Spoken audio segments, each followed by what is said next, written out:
2006 ஒரு சின்ன அறையில் உட்காந்து யோசிச்சு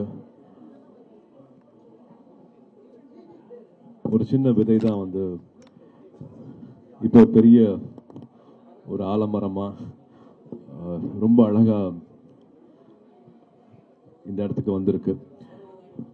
2006 வந்து கஜினி முடிச்சுட்டு எனக்கு இவ்வளவு அன்பும் மரியாதையும் கொடுக்குற நம்ம மக்களுக்கு, நம்ம சமூகத்துக்கு நான் என்ன அர்த்தமுள்ளதா நான் என்ன தந்துட முடியும்,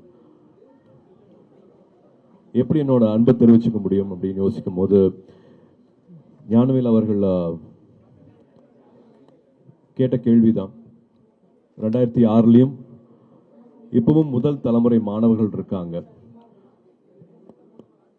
அப்பானால அம்மானால காசு கொடுக்க முடியல அப்படிங்கிறதுனால பல முதல் தலைமுறை மாணவர்கள் மாணவிகள் வந்து படிப்பு பாதியோடு நின்று போகுது. அரசு பள்ளியில் படித்தாங்க கூட அதுக்கப்புறமா என்ன பண்ணுறதுன்னு தெரியாமல், உதவி கேட்க கூட தெரியாமல், டெய்லி வேஜஸ் ஒரு தினக்கூலி கிடைச்சா போதுங்கிற மாதிரி வாழ்க்கை மாறிடுது அப்படின்னு 2006 அவர் கேட்ட கேள்விதான் அகரம் பிறக்கிறதுக்கான காரணமாக இருந்துச்சு.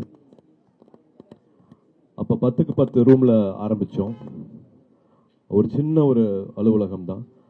அதுக்கப்புறமா ஒரு 2 பெட்ரூம் ஹவுஸில் ஆரம்பிச்சது அகரமோட வாழ்க்கை. அதுக்கப்புறமா அப்பா கொடுத்த இடம், அப்பாவோட வீட்டில் வந்து அகரமோட வேலைகள் எல்லாமே நடந்துச்சு. 2006 அகரம் ஆரம்பித்தாலும் 2010 தான் விதை அப்படின்னு இப்போ சொல்கிற அரசு பள்ளியில் படித்து முடித்து வர மாணவிகளுக்கும் மாணவர்களுக்கும் கல்லூரியில் சேர்க்குற திட்டத்துக்கு பேர் தான் வந்து விதை. அது எல்லாருமே முதல் தலைமுறை மாணவர்கள். இப்போ நீங்கள் பார்க்கலாம், இங்கே 5813 மாணவிகள் வந்து படித்து முடிச்சிருக்காங்க. இன்னும் 2000 மாணவர்கள் வந்து படிச்சுட்டு இருக்காங்க. எவ்வளோ அரசு பள்ளிகளில் எவ்வளோ மாணவிகள், எவ்வளோ மாணவர்கள், எவ்வளோ பேர் படித்து முடிச்சுட்டு இருக்காங்க அப்படிங்கிற எல்லா விவரமும் வந்து இங்கே பார்க்க முடியும் உங்களுக்கு. இப்போவும் அகரமில் வந்து 2000 மாணவர்கள் படிச்சுட்டு இருக்காங்க. 70% மேலே வந்து எல்லாமே மாணவிகள். 2010 ஒரு 100 மாணவர்களை படிக்க வைக்கணும்னு ஆசைப்பட்டோம். அப்பவும் 10,000 அப்ளிகேஷன்ஸ் வந்துச்சு. இப்போ 700 மாணவர்கள் கிட்ட வருஷத்துக்கு வந்து படிக்க வச்சுட்டு இருக்கோம். இப்பவும் 10,000 அப்ளிகேஷன்ஸ் வந்துட்டு இருக்கு.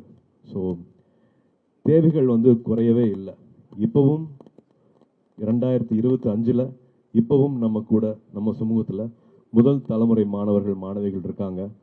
காசு இல்லை அப்படிங்கிற ஒரே காரணத்துக்காக அப்பானால படிக்க வைக்க முடியாது, அம்மானால படிக்க வைக்க முடியாது, என் பிள்ளையை படிக்க வைக்க முடியல அப்படின்னு நினைக்கிற பல குடும்பங்கள்ல இந்த நிலவரங்கள் இருக்கு. இப்போ நம்ம தம்பிகள் தங்கைகள் சொன்ன மாதிரி வந்து கல்வியே எங்களோட ஆயுதம், கல்வியே எங்களோட கேடயம். நான் ஒருத்தரையாவது படிக்க வைப்பேன்னு சொல்றாங்க. நான் பெற்றதையும் கற்றதையும் நான் இந்த சமூகத்துக்கு கொடுப்பேன்னு சொல்றாங்க. ஸோ இதுதான் வந்து அகரமா மாறி இருக்கு. அகரம் எதனால வந்து இன்னும் 20 வருஷம் ஆக போகுது. 20 வருஷமும் கொஞ்சம் கூட தோய்வடையாம வீரியத்தோட ரொம்ப சக்தியா, ரொம்ப வந்து என்ன சொல்றது, அவங்களோட நேரம் காலம் உழைப்பு எல்லாமே வந்து ஒரு முன்னுதாரணமா இருக்கு. எங்களுக்கு வந்து இன்னொரு 20 வருஷம் நாங்கள் இதே விஷயத்த வந்து கொஞ்சம் கூட குறைவில்லாமல் பண்ணோம். அப்படிங்கிறதுக்கு காரணம் முன்னாள் மாணவர்கள் வந்து அவங்களோட வாழ்க்கையை அமைச்சுக்கிட்ட விஷயம்தான். தனக்கு மட்டும் பண்ணிக்காம, தான் குடும்பத்துக்கு மட்டும் பண்ணிக்காம, இப்போ மாணவிகள்லாம் வந்து அவங்களோட பிள்ளைகளுக்கு மட்டும் பண்ணிக்காம இந்த சமூகத்தையும் சேர்ந்து அவங்க யோசிக்கிறது தான் வந்து அகரமில் இருக்கிற ஒரு மாணவிகளையும் வந்து கொஞ்சம் கூட எந்த குறையும் இல்லாமல் என்னெல்லாம் செய்ய முடியுமோ செஞ்சிடும் அப்படின்னு ஆசைப்பட்டோம். 20 வருஷத்துக்கு அப்புறமா இப்போ இந்த இடம்